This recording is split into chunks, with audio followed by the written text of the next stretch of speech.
Interviu cu unul dintre cei mai cunoscuți neurochirurgi ai momentului, Rahul Jandial, care a acordat un singur interviu în țara noastră și a fost o onoare pentru mine să realizez acest interviu. Veți vedea în minutele care urmează câteva idei despre cum să fim mai fericiți, cum să dobândim până la urmă succesul la muncă și la școală și cum să facem față mai ușor stresului. The brain is always on. During the day, while you sleep, it's always throbbing, it's always active. And what's interesting is it never stops, day or night, stressed or not stressed, working on a project or relaxing on the beach, it's always active. Can you tell us a little bit about your neurofitness idea and how it works? Well, that was a book that came out in 2019. The essential concept is when cancer patients have brain injury from their tumor or are struggling from recovering from surgery or have chemo fog after getting treatments, you see their brains, their minds, their function at a certain level, and then they improve through neurorehabilitation, through training exercises, through basically engaging the mind. And so the concept was, if the injured brain can heal and recover, why can't all of ours continue to improve? If the injured brain can have these improvements in function, behavior, those strategies could apply to us as well with a healthy brain. People are, I think, appropriately focused on the brain. And there are some very straightforward things to do. Like? Well, the first one, well, I think there's a few. And I think it's important to give the suggestion. So for my patients, if you tell them, do this, don't do this, they don't listen. But if you explain to them how it may work, it changes their perspective. They say, I see. This is how it works. So let's take one example. The mind diet. So there are a lot of, I'm from Los Angeles, it's the capital of diets. Fat diets. Yeah.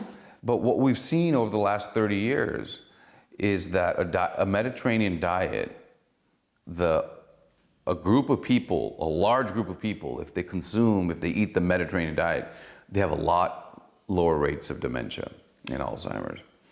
And that also happens to be the heart diet. It's good for your heart health as well. And so what I like to explain to people is it has something in it that's useful for your brain. And they say, well, what do you mean? So why are fatty fish, if you're not vegan and you can get it from other sources, but the ingredient is omega-3s. It's the good fat. And so these abstract concepts, I try to anchor them in biology and what I've seen in surgery and science in something called myelin, which is made of omega-3s.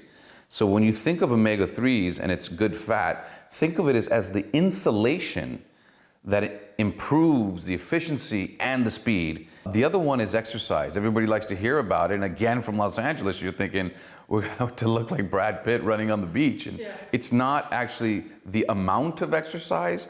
It's the going from not exercising to exercising. And so for brain benefits, brisk walking a couple of times a week, it's really the sweet spot. You don't have to become a marathon runner. So then people say, or I would say, well, how does exercise help the brain? Your brain has its own pharmacy. And exercise is the cue that opens that pharmacy and the brain showers itself. The brain has its own fertilizer stored away. And when you exercise a little bit more than you did before, a little bit more than you have before, so exercise releases fertilizer for your brain. And again, that's a practical way of thinking about why exercise is good for the brain. It releases its own fertilizer. Why is the Mediterranean diet good for the brain? Because the good fat omega-3 is insulation for the neurons.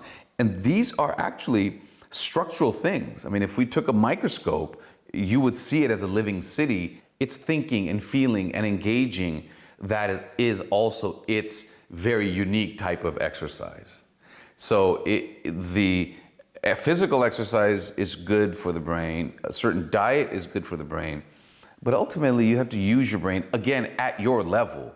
We don't all have to become Einstein. You just have to use it a little bit more than you did a few weeks ago, a few years ago. So keeping the brain engaged in thought and emotion, whatever that is for you, social settings, puzzles, that's an individual thing.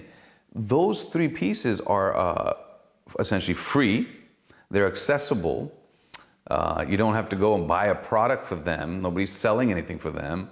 Mediterranean diet, brisk walking, and hanging out with your friends and engaging puzzles and taking a new route home or reading a different book or flipping through Netflix and watching a different type of show, something that makes you pay attention